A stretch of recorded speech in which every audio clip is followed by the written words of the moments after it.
what does Bhagavad Gita tell about the purpose of life? Because, they say that Bhagavad Gita is one book. Whenever you have any question about your life, you open any page and you will get that answer. Our original state is that state of infinite happiness.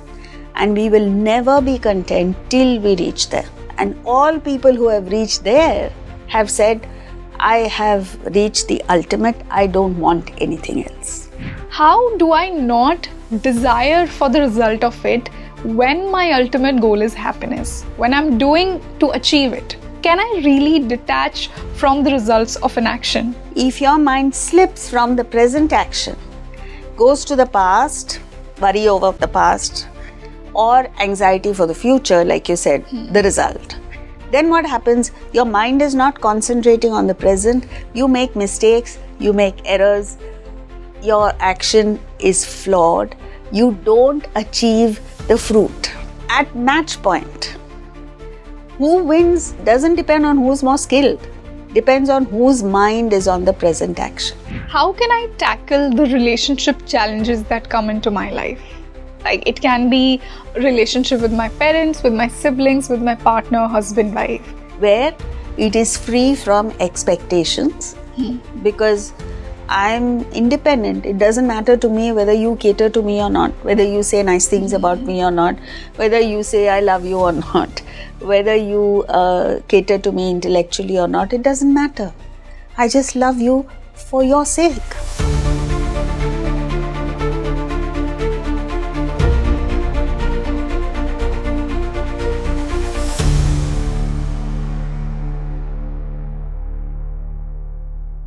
Namaste everyone, welcome back to your favorite spiritual podcast Speaking Tree, and this is Rangoli Sharma with you.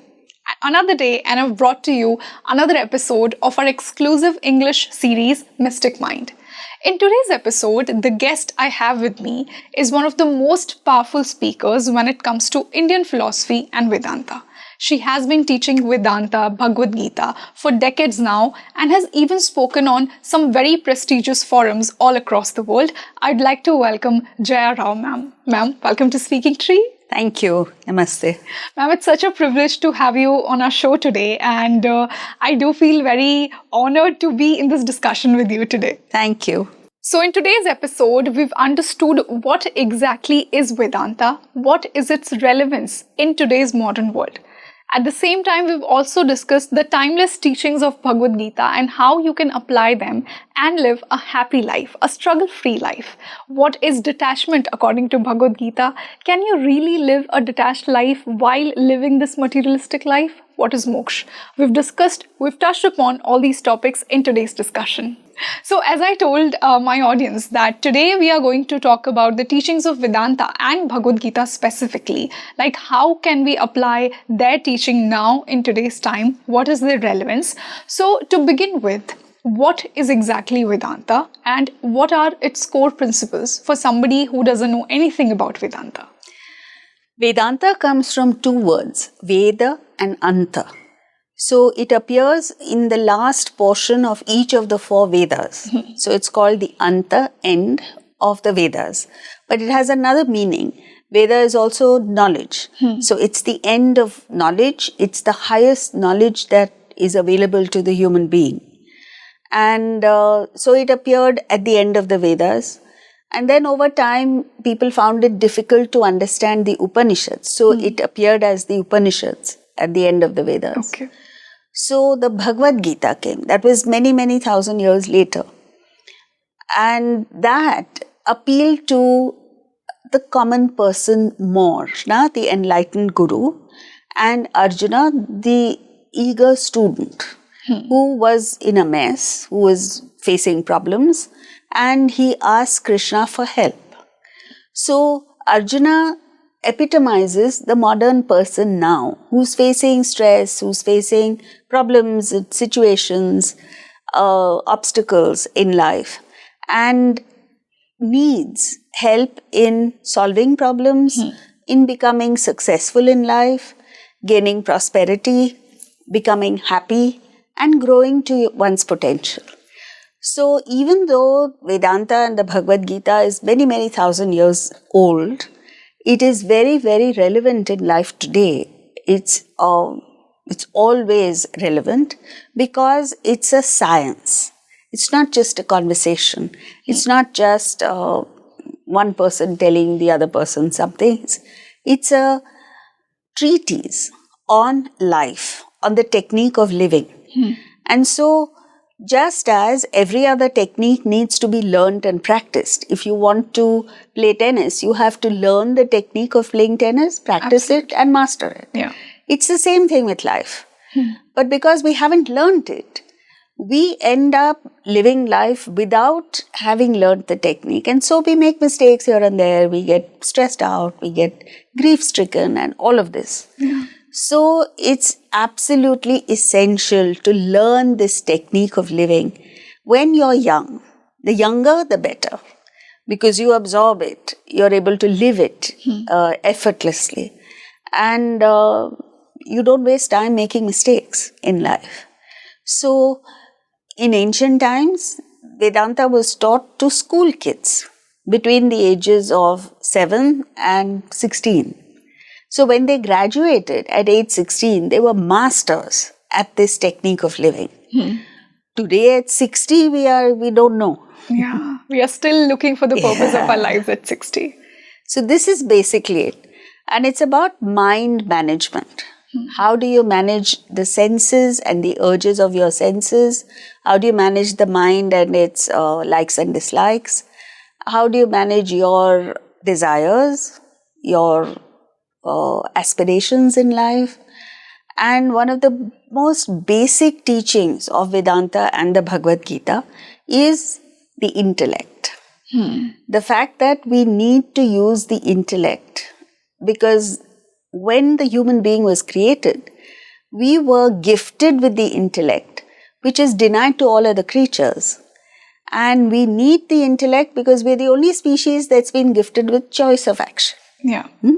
To be vegetarian or non-vegetarian, to be kind or nasty, to be hardworking or lazy is a choice only we have. Yes. So how do you exercise that choice? You need to know what is right for you to do. And not in the moralistic way, but what is in your interests. Yeah. Life is misleading because that which gives us instant pleasure gives us pain in the end. Yeah. And that which is painful in the beginning gives us everlasting happiness in the end. So because we don't know this, we've become a generation of instant pleasure. Swipe right, swipe left, blink it, this, that and the other is all about instant pleasure. Yeah. Nobody has the patience to invest in one's future. We want things faster. Yeah. Yeah. So, ma'am, for those of the people in the audience, how does the teachings of Vedanta and Bhagavad Gita are different? Is there any difference or both speak about the same things? Vedanta is the subject. Okay. Okay? It's the technique of living, it's the technique of mind management. And Bhagavad Gita is one text that explains Vedanta. Okay. There are many other texts. But the Bhagavad Gita got prime importance because of its all-encompassing. It encompasses the entire technique and our life, the human life and human aspirations across the board. So it's a very universal message. Okay. Whereas other texts focus on different aspects of one's growth. So it has become universal, and now it has people have come to believe that it is the sacred book of the Hindus, which is not true actually. I mean, yes, the Hindus use the Bhagavad Gita, but it's not restricted to the Hindus. It's not a Hindu text in that sense. It's a universal science of living. And people don't understand that. Yeah. So that's the first misunderstanding that needs to be removed. But people do believe that Bhagavad Gita had its origin in India. It was, of course. yes. So that is their. So I think that's where they come from when they say that it's an Indian text. But your point of view, your perspective is that it may be the origin may be from there, but definitely it's available for everyone. Anyone can get the wisdom, the timeless wisdom of Bhagavad Gita. See, it's like this. Newton discovered the law of gravity. Yeah. And he was British. Yeah. But the law of gravity is not restricted to Britishers. Yes. It's universal. Definitely. So, ma'am, we'll move on to Bhagavad Gita later. But before that, I want to talk about this one particular thing, that Vedanta talks about unity. That we all are one. If we all are one, then what is that super consciousness that we talk about? The Parmatma.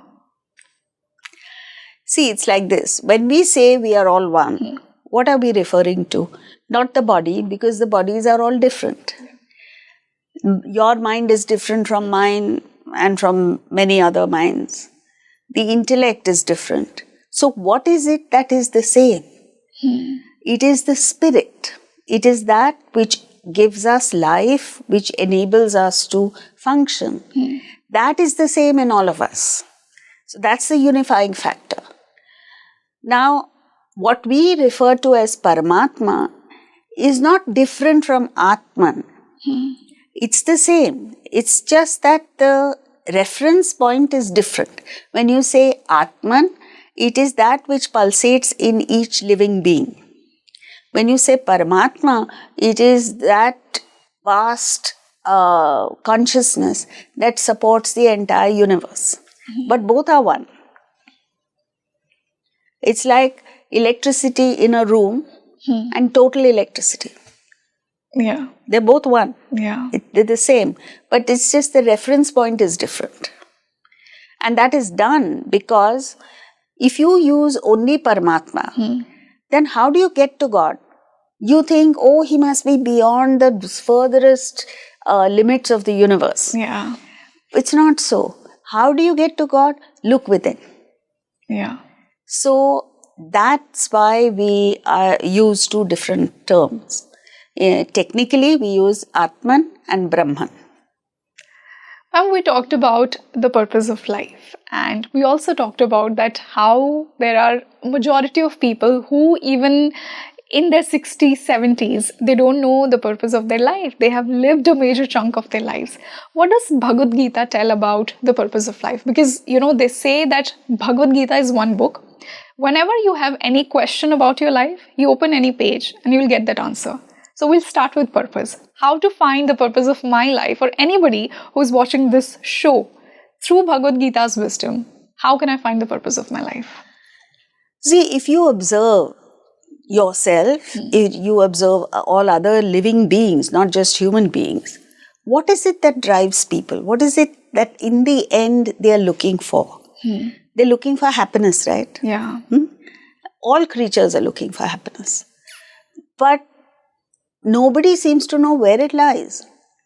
So they go out. And why are they going outward? Because our senses look outward. Our mind is focused outward. So we believe that happiness lies outside. Also, you have a desire. Let's say you want to buy a new car. You buy the car, you're happy, at least for the time being. So you believe that happiness lies in the car, in the object. But that's not true, because what is really happening is that, first of all, if it were true that happiness lies in the car, then the same object should give the same happiness to everyone. That's not true. So, still, why do we believe? Because as long as your desire is not fulfilled, your mind is in a state of agitation. So, you're unhappy. The moment the desire is fulfilled, the agitation of the mind ceases for a while. So, you believe it's in the car. Actually, it's in your mind. So, how to get that happiness within? And how do you get infinite happiness? Because that's the object. Yeah. That's the purpose. All of us want infinite happiness. which is our original nature. Yeah. It's like this. Suppose there was a coil spring that was 4 feet high. You compress it to 1 foot. What happens? There is pressure on my palm going upward. Release it to 2 feet. There's less pressure, but there's still pressure. It is only when you release it to 4 feet that there is no pressure. Why? Because you have reached your original state. So our original state is that state of infinite happiness. And we will never be content till we reach there. And all people who have reached there have said, I have reached the ultimate, I don't want anything else. So that's how we deduce that that is the purpose of all human beings. And the Bhagavad Gita takes us step by step from where we are to that state of infinite happiness. So our ultimate goal is attaining that forever happiness. Yes. You mentioned some steps. What are those steps? The first lesson that the Bhagavad Gita teaches is the use of the intellect. So you use the intellect. First of all, the formula is human being minus desire equals God. God is that state of infinite happiness. Okay? Yeah. So the entire spiritual path anywhere in the world is designed to, number 1, reduce the number of desires. Number 2, improve the quality of desires. And number 3, change the direction of desires from the world to within, the transcendental. So the Bhagavad Gita helps us in all of this. But before that, the starting point is the intellect. It introduces us to the concept of the intellect, of how we must use the existing intellect and develop the intellect so that it has the power to control both the mind and the senses. Then it prescribes 3 methods: Karma Yoga, Bhakti Yoga, Jnana Yoga. Karma Yoga is the path of action, which helps to reduce the number of desires. You fix a higher goal. Let's say you are doing this job, or anybody, a carpenter is doing carpentry. What is he doing it for? If you're doing it only for your paycheck, your salary, or your name, your fame, then it's a selfish desire. Absolutely. You do the same action for a higher cause. You're doing it for the well-being of your customers. You're doing it for people around you, for the community. Then it becomes unselfish. Yeah. But when you understand that this art of doing carpentry is not yours, it's been gifted to you by some force, some divine force, then every time you do carpentry, you do it as a thanksgiving to that power that has gifted it to you in the first place. So it becomes selfless. Yeah. Now this is how your desires reduce in number, because your attention is on the higher and your personal desires vanish. Yeah. Bhakti Yoga improves the quality of your desires, because when your mind is suffused with love, love for anything, your children, your family members, community, anyone, or your job itself, then you give that precedence over your personal desires. Like someone who loves the family members, the mother, you ask her, what do you want to eat? She says, I cook what my children like. I cook what my husband likes. So she gives precedence to their desires over her own. And you will notice that over time her desires change. She starts liking what they like. So the quality improves. And Jnana Yoga, knowledge, which is the most powerful, changes the direction of desires, because your understanding shifts from the world to that which is beyond the world. Yeah. You understand that everything in the world is passing, ephemeral. It comes and goes. It's not worth your pursuing it. Like money comes and goes, fame comes and goes. So why must you run after it? Your attention shifts to that which is permanent. So your desires vanish. Yeah.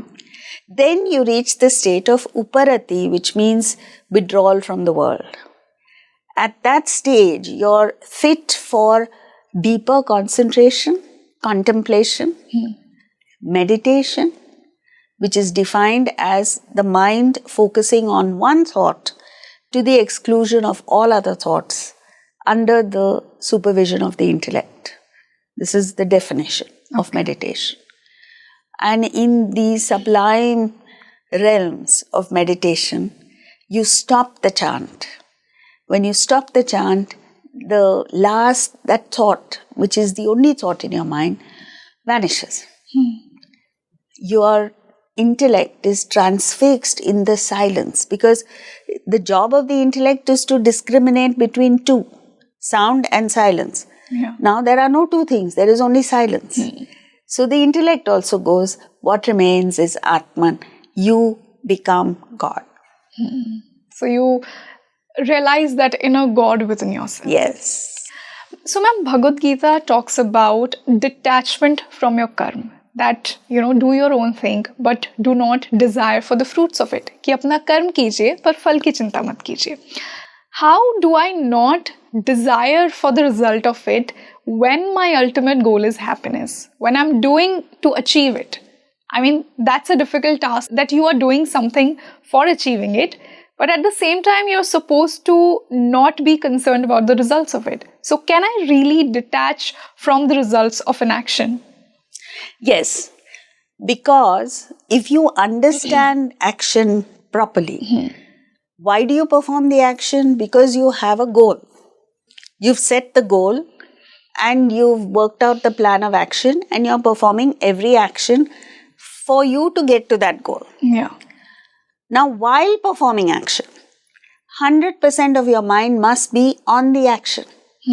If your mind slips from the present action, goes to the past, worry over the past, or anxiety for the future, like you said, the result. Then what happens? Your mind is not concentrating on the present. You make mistakes, you make errors, your action is flawed. You don't achieve the fruit.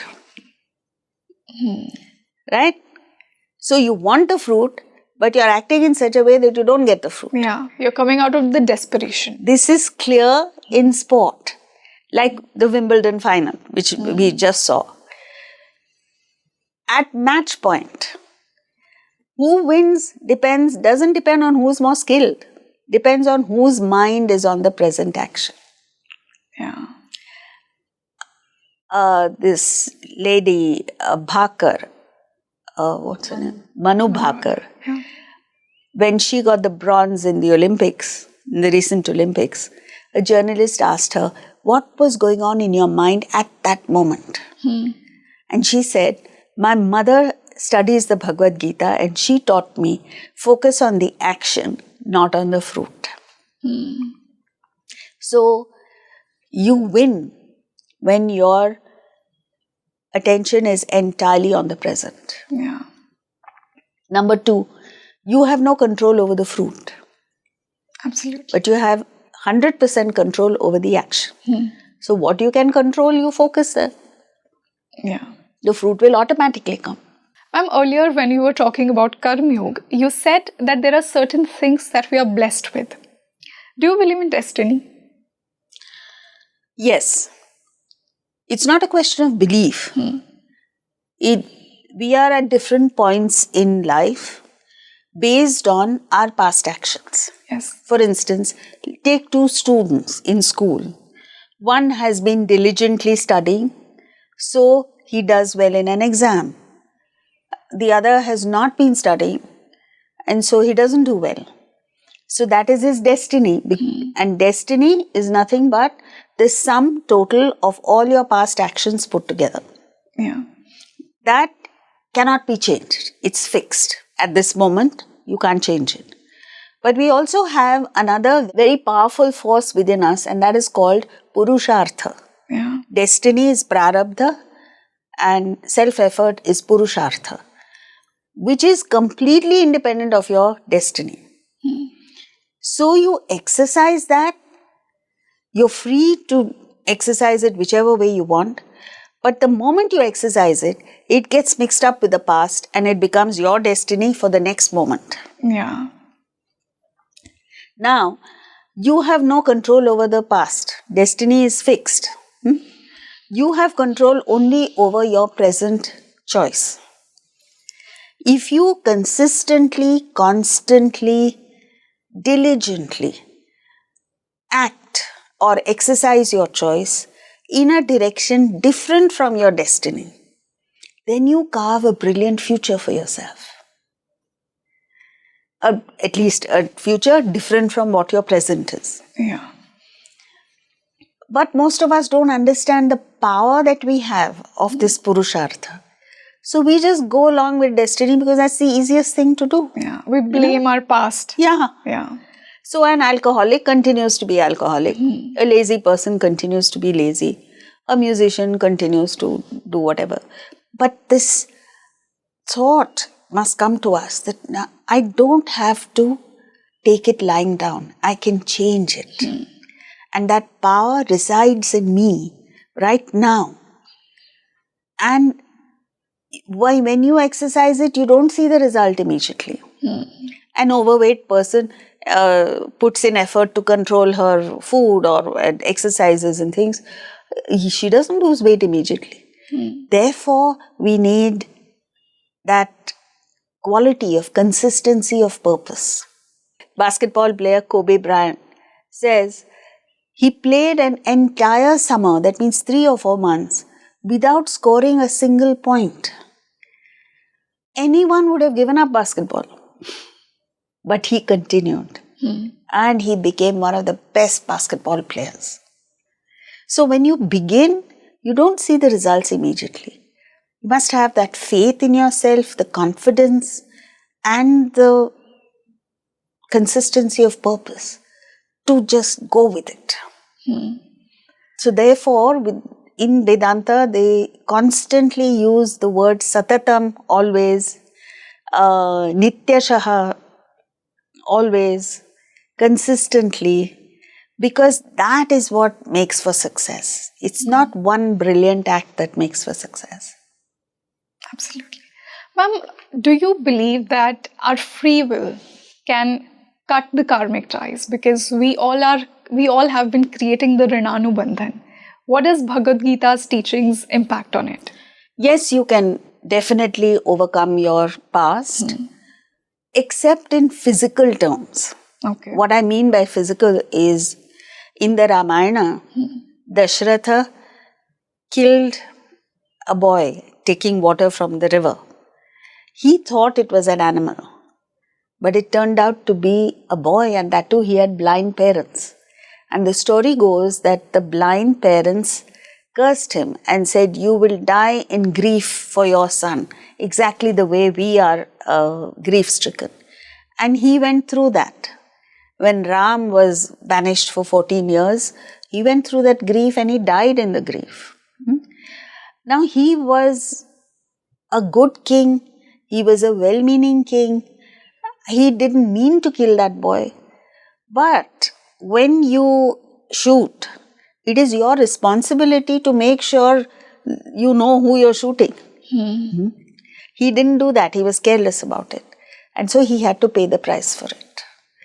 So even if you are not aware of what you're doing, but you are capable of knowing, you still have to pay for it. And you have to go through the physical thing. It's like you put your finger in fire, your finger will be burnt. You have to suffer. Ma'am, I think one of the most relevant topics in today's time would be relationships. So I'll talk about romantic relationships, but before that, how do I understand my relationship with my own self better? What does Bhagavad Gita tells about it? See, when you say my relationship with myself, it means gaining an understanding of what makes you tick. What are your aspirations? What is it that you're looking for in life? What is it that you want to complete before you die? These are things that each one of us needs to figure out. And we never do that because we are so busy chasing after other things that we never have the time to sit and reflect and look within and understand, who am I? That is the fundamental question that the Bhagavad Gita encourages us to ask. And the more you know about yourself, the deeper you go within yourself, the more successful you become outside, the happier you are, the more independent you are, the more cheerful you are, and all your relationships with the world, with people, with objects, with the world itself become seamless. How can I tackle the relationship challenges that come into my life? Like, it can be a relationship with my parents, with my siblings, with my partner, husband, wife. How can I tackle those relationship challenges? Yeah, see, first of all, we should look at why do we establish relationships? Yeah. Why do we need relationships? All of us need. Yeah. Because by ourselves, we are not self-sufficient.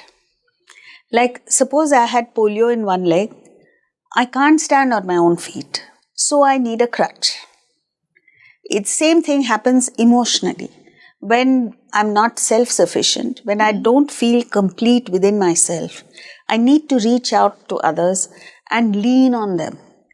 Like a creeper. A creeper has to twine around a tree because it's incapable of standing on its own. Now that is the starting point of a wrong relationship, a bad relationship. Because the moment the other person understands that you're leaning on him, he starts bullying you, he starts commanding you. So you become a victim and he becomes the victor, he or she, whoever the person is. So the starting of the relationship itself is bad. Whereas, if you're quite capable of standing on your own feet, meaning you're independent, you still have the luxury of establishing good relationships. Then you're not dependent on the person. You are on equal terms. And it grows into a wonderful relationship where it is free from expectations because I'm independent. It doesn't matter to me whether you cater to me or not, whether you say nice things about me or not, whether you say I love you or not, whether you cater to me intellectually or not. It doesn't matter.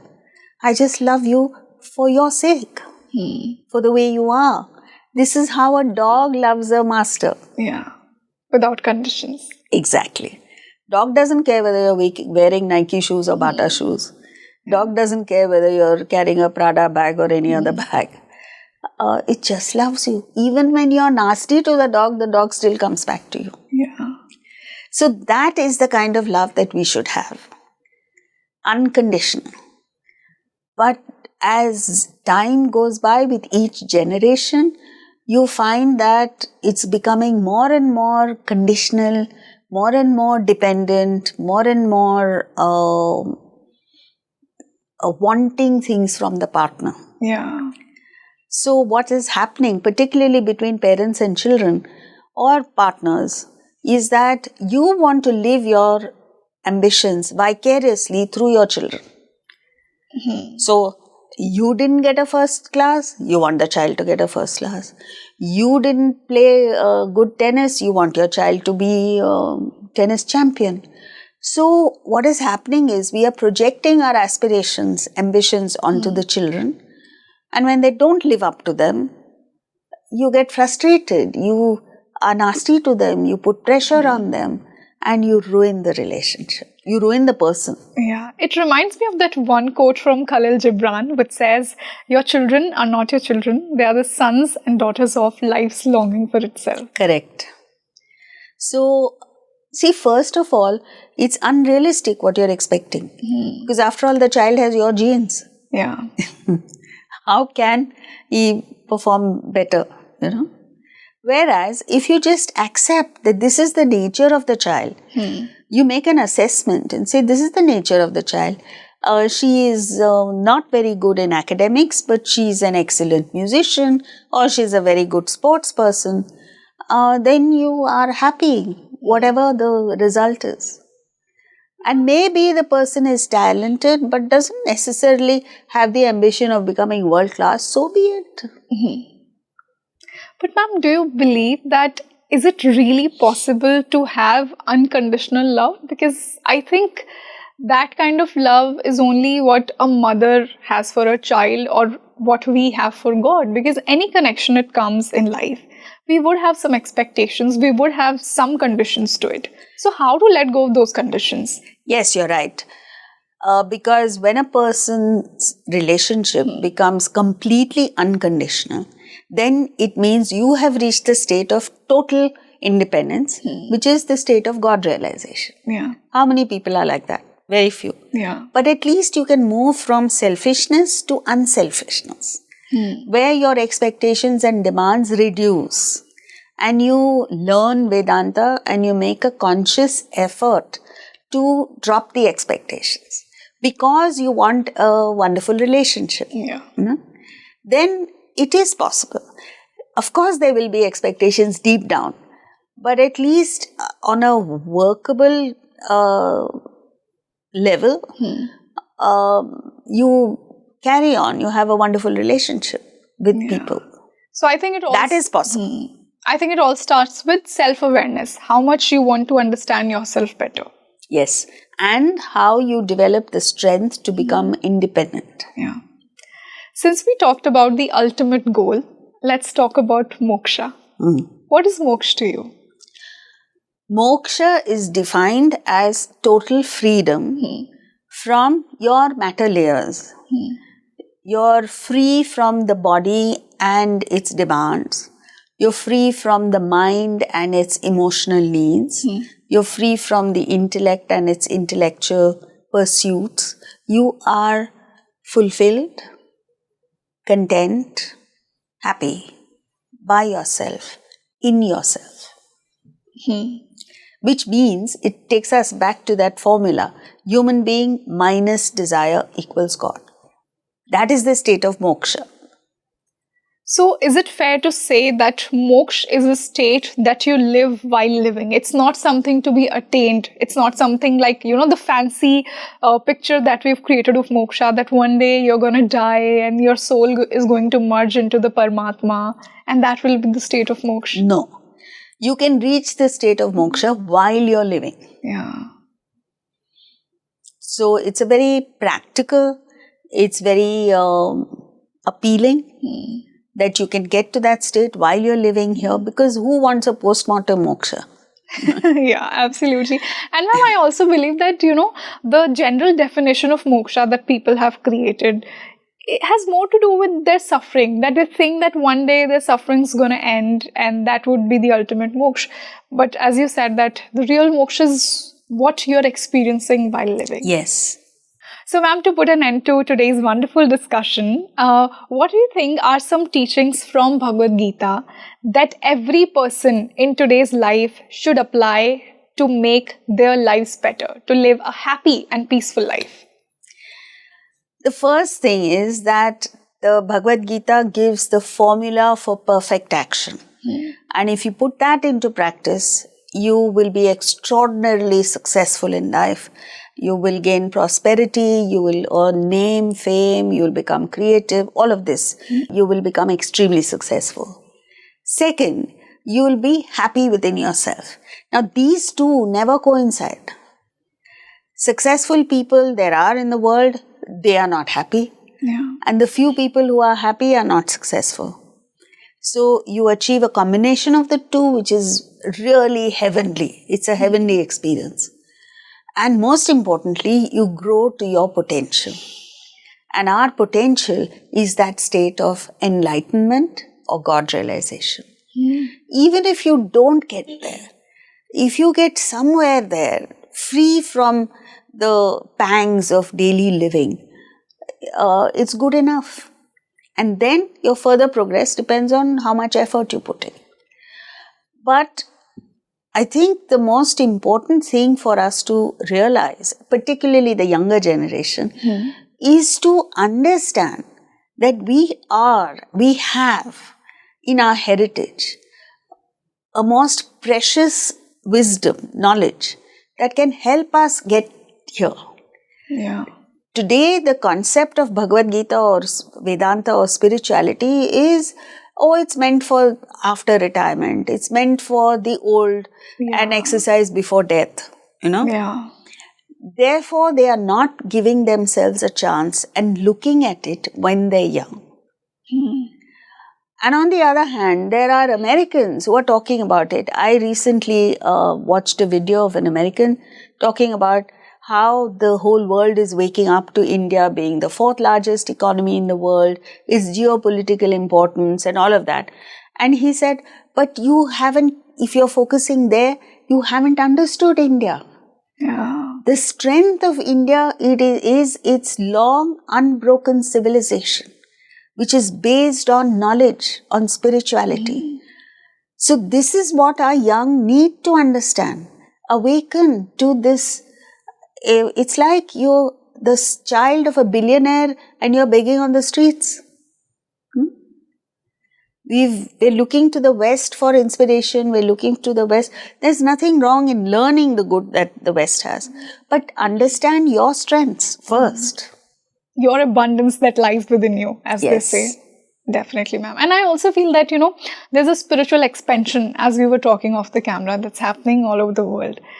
So I'm sure that today's discussion would give you the timeless teachings of Bhagavad Gita to make your life better, to live a happy life, to understand your relationships better. And thank you so much, ma'am, for joining us today. Thank you. It was wonderful speaking to you. Thank you, ma'am. It was my privilege and it was lovely to discuss the ancient wisdom of Bhagavad Gita and Vedanta with you and share it with my audience.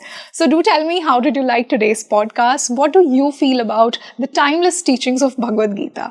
Do you think you can detach from karma and enjoy a happy materialistic life? What is your take on it? How do you tackle your relationship problems? Do tell me how much you like today's podcast, and also tell me what more topics you want me to cover in the coming podcasts with Jaya Row, ma'am. And I'll see you in another one. This is Rangoli Sharma with you. Namaste.